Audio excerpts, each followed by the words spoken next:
जय जगन्नाथ। ओडिशार सबू भाइयों भौणी मानको मोर नमस्कार एवं जुहार। ओडिशार मोर सबू परिवारजन मां मौसी भाई भौणी जूब साथी मानको शुभेच्छा ओ अभिनंदन। 5 दिन पहले मुझे दिल्ली में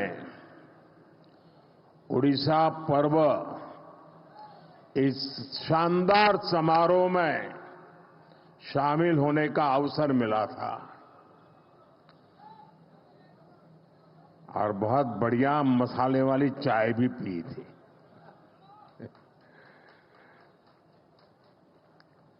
और मैंने धर्मेंद्र को जरा डांटा था। मैंने कहा यार इतना बढ़िया कार्यक्रम किया, मेरे पास जरा ज्यादा समय होता तो मैं और ज्यादा अंदर घूम लेता। शानदार कार्यक्रम था जी। ओडिशा पर्व में उड़िया विरासत और गौरव के वो भव्य दर्शन, उड़ीसा के लोगों का स्नेह और अपनापन, वो मेरे लिए बहुत ही यादगार पल है। आज मुझे बाबा लिंगराज की पावन धरती पर आने का सौभाग्य मिला है। मैं इस एकाम्र क्षेत्र को प्रणाम करता हूं। मैं महाप्रभु जगन्नाथ के चरणों में प्रणाम करता हूं। साथियों, यहां एयरपोर्ट पर ही इतनी संख्या में आपका आना, उड़ीसा के लोगों का आना, और मुझे तो इसका एंड दिखता ही नहीं है, लोग ही दिखते हैं।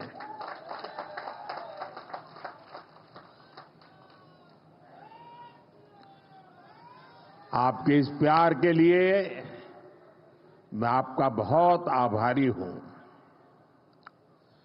और मैं देख रहा हूं कि एक उमंग, ऊर्जा आपके चेहरों पर, खुशी, चमक मैं देख भी रहा हूं, मैं अनुभव कर रहा हूं।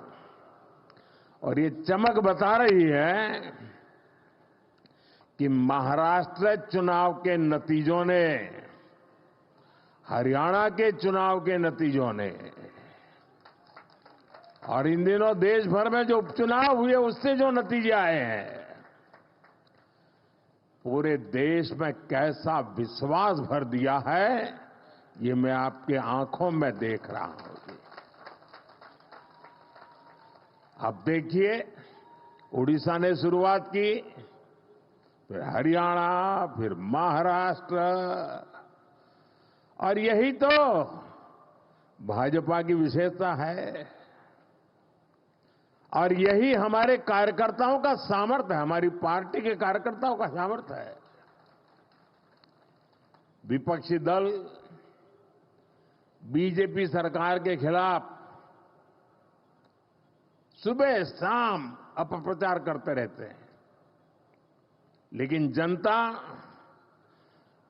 बीजेपी सरकार के कामों को देखकर उन्हें आशीर्वाद देने खुद मैदान में दौड़ पड़ती है। आप याद करिए, चुनाव से कुछ महीने पहले तक बड़े बड़े पॉलिटिकल एक्सपर्ट्स ओडिशा में बीजेपी को पूरी तरह से खारिज कर रहे थे। ये लोग कह रहे थे कि उड़ीसा में बीजेपी इतनी बड़ी ताकत बन ही नहीं सकती कि वो अपने आप अपने बलबूते पर सरकार बना ले। लेकिन जब परिणाम आए तो सारे के सारे अपने आप को बड़ा तीसमार का मानते थे। वो लोग हैरान हो गए, क्योंकि उड़ीसा के लोगों ने भाजपा की केंद्र सरकार के कामों को और दिल्ली में बैठते हुए भी उड़ीसा के लोगों के साथ जो अपनापन का नाता, सुख दुख का साथ, ये 10 साल में उड़ीसा के गांव गांव, घर घर ये बात पहुंच चुकी थी। जब राज्य में हमारी सरकार भी नहीं थी, हमारी योजनाओं के नाम भी बदल दिए जाते थे, सब कुछ होता था, फिर भी ओडिशा के विकास के लिए पूरी लगन और ईमानदारी से हम लगातार काम करते रहे। केंद्र सरकार ने, और मैं कहता हूं भारत सरकार के मंत्रिपरिषद में जितना उड़िया का प्रतिनिधित्व रहा है, पहले कभी नहीं रहा। और केंद्र सरकार ने कभी ये नहीं सोचा कि यहां पर जो सरकार है वो हमारे साथ है, नहीं है, कार्यकर्ताओं को अच्छा लग रहा है, बुरा लगता है, हम वो नहीं सोचते थे। हम जनता का भला करना सोचते थे। और हमने उड़ीसा को केंद्र से मिलने वाले बजट को 3 गुना किया था। हमने उड़ीसा के लिए नई नई योजनाएं बन चलाई, यहां वर्ग हर समाज की समान भाव से सेवा की। और इसलिए उड़ीसा की जनता बीजेपी की नीतियों को और कार्यशैली को भली भांति जान पाई, उनका एक विश्वास पैदा हुआ और दिल खोलकर हमें आशीर्वाद दिया। मैं तो इंटीरियर में जाता था, कभी मैं संकोच करता था, अरे मेरी हिंदी भाषा में मैं बात कैसे पहुंचाऊंगा, लेकिन मैं देख रहा था कि भाषा भी कभी रुकावट नहीं बनी, भाव इतने मजबूत थे जो भाषा से भी ऊपर सवार हो जाते थे। साथियों, मुझे पहले सीएम के रूप में गुजरात की सेवा करने का मौका मिला, फिर पीएम के रूप में देश की जनता का सेवा करने का मौका मिला, और आप सबने, देशवासियों ने तीसरी बार एक सरकार बनाई। मैं दुनिया में जहां भी जाता हूं, सारा दुनिया के लोगों को लगता है भाई क्या बात है, हिंदुस्तान के लोग 140 करोड़ का देश, इतना बड़ा देश, और लगातार एक सरकार को बार बार चुनता जा रहा है। हम 14 में आए, 19 में आए, उससे दुनिया में जितना प्रभाव था 24 में उससे अनेक गुना ज्यादा हो गया है। और साथियों, जब मैं सीएम पीएम के रूप में काम करता रहा, मैंने राजनीति के अलग अलग रंग देखे हैं, मैंने उसके तरीके भी देखे हैं, और मैं मानता हूं कि राजनीति में नीतिगत विरोध ये बहुत स्वाभाविक है, ये लोकतंत्र का स्वभाव है। किसी भी निर्णय को लेकर अलग अलग मत हो सकते हैं। राजनीतिक दल अपने हर तरह के विचार जनता के बीच ले जाते हैं, और पूरा अवसर होता है जनता को प्रशिक्षित करने का। हर राजनीतिक दल को, राजनीतिक विचार को हक होता है, और ये अधिकार का भरपूर उपयोग कर भी सकते हैं। राजनीतिक दल अपनी बात जनता के बीच पहुंचाने के लिए, जनता को जागरूक करने के लिए आंदोलन भी करते रहते हैं। लोकतंत्र की, संविधान की मर्यादाओं में रह करके अपने विचार को प्रकट भी करते हैं। और आंदोलन पहले भी होते थे, आंदोलन आज भी होते हैं, लेकिन पिछले कुछ समय से एक बहुत बड़ा बदलाव आप सभी महसूस कर रहे होंगे। भारत की संविधान की भावनाओं के उसे कुचल दिया जाता है। लोकतंत्र की सारी मान मर्यादाओं को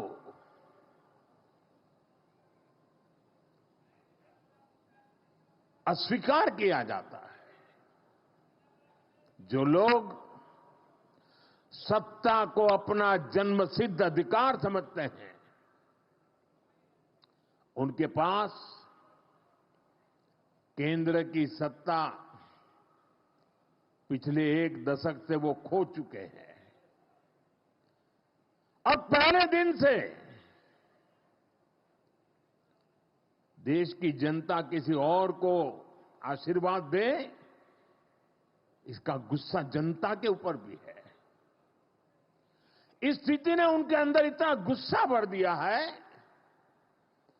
कि वो देश के खिलाफ साजिश करने में जुटे हैं। ये लोग अपना गुस्सा जनता पर ही निकालने लगे हैं। देश को गलत दिशा में ले जाने के लिए उन्होंने लोगों को गुमराह करना शुरू कर दिया। उनकी झूठ और अफवाह की दुकान पिछले 10 साल से चल रही है। अब उन्होंने इस अभियान को और तेज कर दिया है। ऐसे में जागृत नागरिकों को, भाजपा के कार्यकर्ताओं के लिए, जो देश को प्यार करते हैं उनके लिए, जो संविधान का सम्मान करते हैं उनके लिए, जो लोकतंत्र को जीते हैं उनके लिए,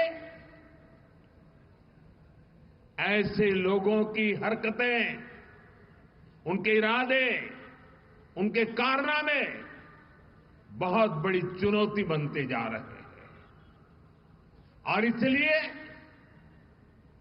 मैं सभी देशवासियों से कहना चाहूंगा, लोकतंत्र के प्रति समर्पित हर कार्यकर्ता को कहना चाहूंगा, हमें हर पल सतर्क रहना है और लोगों को जागरूक करते रहना है। हमें हर झूठ को बेनकाब करना है। सत्ता के ये भूखे लोग जनता से सिर्फ झूठ बोलते आए हैं। जब इनका एक झूठ लोगों पर काम नहीं करता, तो उससे बड़ा दूसरा झूठ गढ़ते हैं। ये अपने कार्यकर्ताओं को भी झूठा दिलासा देने के लिए यही कर रहे हैं। मैं तो, आप भी तो देखते होंगे ना, 2019 में जो चौकीदार उनके लिए चोर था, 2024 में आते आते वो ईमानदार हो गया। और एक बार भी चौकीदार को चोर तो गाली नहीं पड़ी। इनका मकसद सिर्फ यही है कि किसी तरह देश की जनता को गुमराह करके सत्ता पर उनका कब्जा हो, ताकि देश आजाद हुआ तब से आज तक जो लूट चलाने वाला गिरोह है, अलग अलग नकाब पहन करके निकला हुआ एक गिरोह है, उसको देश की जनता को लूटने का एक मौका मिल जाए। साथियों, आज केंद्र की भाजपा सरकार उड़ीसा के गौरव को, उड़ीसा को बड़ी प्राथमिकता दे रही है।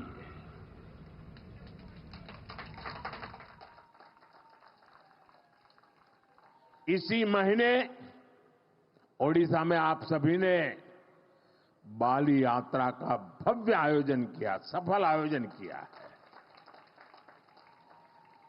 और अभी मैं यहां डीजीपी कॉन्फ्रेंस में हिस्सा लेने आया हूं। और आप में से बहुत लोगों को आश्चर्य, यहां के मीडिया के लोगों को भी आश्चर्य होगा।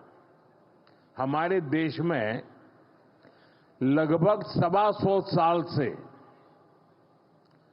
ये डीजीपी कॉन्फ्रेंस चल रहा है, हर वर्ष हो रहा है। 125 साल से, अंग्रेजों के जमाने से चल रहा है। 125 साल से डीजीपी कॉन्फ्रेंस चल रहा है, उड़ीसा में पहली बार हो रहा है। देश भर के इस क्षेत्र के जो प्रमुख लोग हैं, वो 2 दिन यहां बैठ करके महाप्रभु जी की इस पवित्र धरती से प्रेरणा लेकर के अपने अपने क्षेत्र में जाने वाले हैं।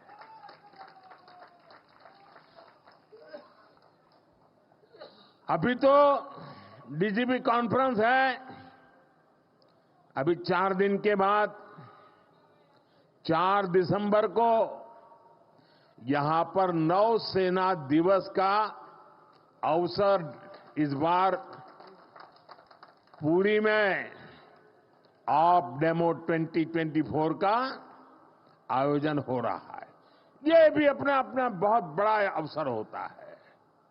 वो भी पुरी के ब्लू फ्लैग बीच पर नौसेना का अपने सामर्थ्य का प्रदर्शन करेगी। इसका मतलब कि पूरा उड़ीसा वैश्विक नजरों की केंद्र में आने वाला है।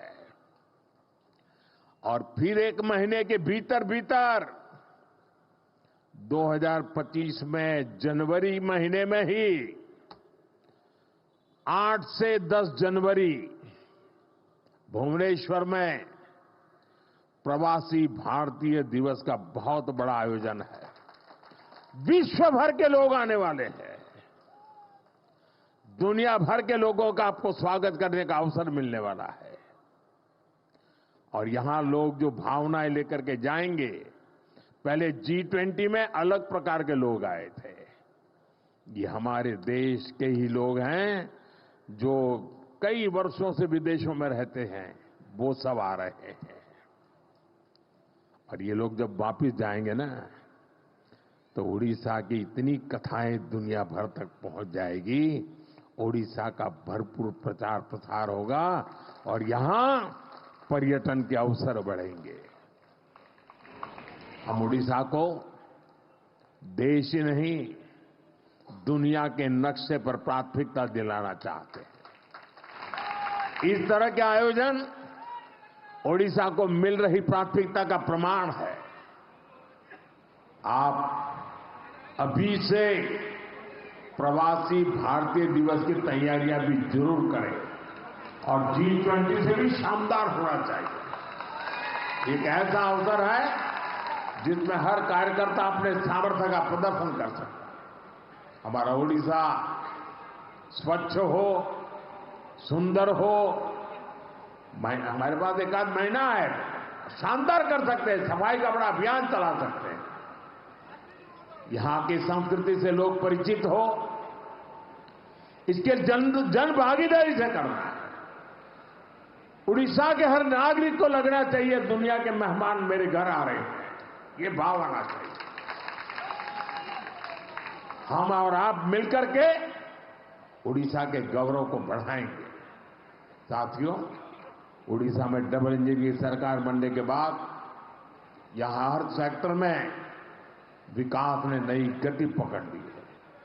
उड़ीसा में एक साथ हजारों करोड़ की इंफ्रास्ट्रक्चर परियोजनाओं पर काम शुरू हुआ है। सरकार की कल्याणकारी योजनाओं का फायदा हर वर्ग को मिलना शुरू हुआ है। खेल हो, शिक्षा हो, पर्यटन हो, हर क्षेत्र में ओडिशा ने जो रफ्तार पकड़ी है वो अभूतपूर्व है।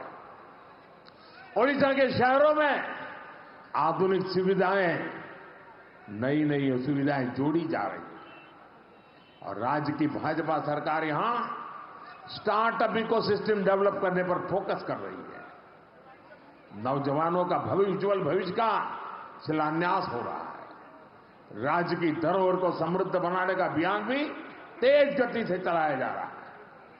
मिशन पूर्वोदय से भी उड़ीसा का विकास की नई रफ्तार पकड़ रहा है। जब इंफ्रास्ट्रक्चर बेहतर होगा तभी यहां की खनिज संपदा, यहां के समुद्री तट औद्योगिक अवसरों में बदलेंगे। साथियों, नए उद्योग प्रदेश में आए, इसके लिए सरकार द्वारा सही नीतियां और सही नीयत की भी जरूरत होती है और जो आज देश और दुनिया के लोग अनुभव कर रहे हैं भाजपा की सरकार बनने के कारण। और ये काम उत्कर्ष उत्कल अभियान के जरिए हो रहा है। उड़ीसा को नए निवेश के लिए तैयार किया जा रहा है। यहां नए उद्योग लगेंगे, नए अवसर बनेंगे, युवाओं को रोजगार मिलेगा। युवा बड़े बड़े अवसरों के लिए तैयार हो, उनके सामर्थ्य का सही इस्तेमाल हो, इसके लिए शिक्षा व्यवस्था में भी बड़े परिवर्तन की जरूरत है। इसलिए भाजपा की सरकार आते ही हमने राज्य में राष्ट्रीय शिक्षा नीति को पूरी तरह लागू किया। ओडिशा में स्कूलों के लिए पीएम श्री योजना और हायर एजुकेशन के लिए पीएम उषा योजना को भी लागू किया। भाइयों बहनों, एक और हम भविष्य निर्माण की दिशा में आगे बढ़ रहे हैं। दूसरी ओर उड़ीसा को जन कल्याणकारी योजनाओं का भी लाभ मिल रहा है। उड़ीसा के लाखों गरीब परिवारों को पक्का मकान देने का अभियान तेजी से आगे बढ़ रहा है। हर घर तक पानी पहुंचाने के लिए हमारी सरकार मिशन मोड में काम कर रही है। गरीबी के खिलाफ लड़ाई, गरीब के जीवन स्तर को बेहतर बनाने के प्रयास और पूरी ताकत से तेज किए गए। साथियों, उड़ीसा के लोग हमारी सरकार आने के बाद एक और बड़ा अंतर देख पा रहे हैं। हमारे मुख्यमंत्री मोहन चरण मांझी जी आज उड़ीसा के अलग अलग हिस्सों का दौरा कर रहे हैं। उड़ीसा को पहली बार गांवों में पता चलता है कि मुख्यमंत्री गांव में भी कभी आते हैं।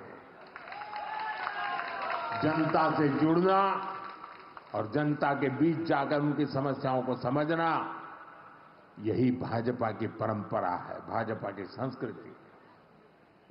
साथियों, बीजेपी की सरकारें इतनी सफल इसलिए होती है क्योंकि हमने इस देश की आधा आबादी महिलाएं, उनके विकास पर भी उतना ही तवज्जो दिया है, उतना ही महत्व दिया है। ओडिशा में भी हमारी सरकार बनते ही माताओं बहनों के लिए कई बड़े कदम उठाए गए हैं। माता सुभद्रा का आशीर्वाद लेकर हमने सुभद्रा योजना शुरू की। ये योजना महिला सशक्तिकरण की पहचान बनेगी। जब हमारी माताएं बहनें आर्थिक रूप से सशक्त होगी तो राज्य की अर्थव्यवस्था में उनका योगदान बढ़ेगा। मुझे खुशी है कि बीजेपी के प्रयासों से ओडिशा की आदिवासी बेटी द्रौपदी मुर्मू जी आज देश की राष्ट्रपति है। इससे पूरे देश के आदिवासी समाज का गौरव बढ़ा है। मुर्मू जी के देश के सर्वोच्च पद पर आसीन होने से हर वर्ग की बेटियों में आत्मविश्वास बढ़ा है। एक आदिवासी बेटी की यात्रा आने वाली कई पीढ़ियों तक प्रेरित करेगी। साथियों, ओडिशा में जनजातीय कल्याण के लिए कई महत्वपूर्ण कदम उठाए गए। ओडिशा के 13 आदिवासी समुदायों को पीएम जनमन योजना का लाभ मिल रहा है। आदिवासी बच्चों की पढ़ाई बीच में न छूटे, इसके लिए उनके घर के पास ही स्कूल की सुविधा देने का प्रयास किया जा रहा है। उड़ीसा के आदिवासी बहुल इलाके में एकलव्य मॉडल आवासीय स्कूल खोले गए। साथियों, चुनाव के समय मोदी ने आपको कहा था कि जो गारंटी मैं दूंगा उसे तेजी से पूरा किया जाएगा। आज उड़ीसा में हमारी सरकार हर गारंटी को पूरा करने के लिए काम कर रही है। अब उड़ीसा में धान की खरीदारी 3,100 रुपये प्रति क्विंटल में की जा रही है। इसके लिए राज्य सरकार के बजट में 5,000 करोड़ रुपए की व्यवस्था की है। पिछले हफ्ते राज्य सरकार ने बरगढ़ जिले से बढ़ी हुई दर से धान खरीदना शुरू कर दिया। इसी तरह हम अपनी हर गारंटी को तेजी से पूरा कर रहे हैं। इसलिए मैं फिर कहूंगा, मोदी की गारंटी यानी गारंटी पूरी होने की गारंटी। साथियों, हम हमारे संकल्पों को पूरा करेंगे, विकसित ओडिशा के लिए काम करेंगे और मैं आपका उत्साह और उमंग देख रहा हूं। जो सपने लेकर के हम चले हैं उसके लिए मेहनत में कोई कमी नहीं करेंगे, रखेंगे। आप सब यहां आए, इसके लिए मैं एक बार फिर आप सबका आभार व्यक्त करता हूं। दरअसल तो मैं एक आज सरकारी मीटिंग के लिए आया हूं, लेकिन हमारे धर्मेंद्र जी वगैरह ने तय किया नहीं, हम तो चाहते हैं, तो मुझे अच्छा लगा। आप सबके दर्शन करने का मुझे मौका मिल गया। आप सबका बहुत बहुत धन्यवाद।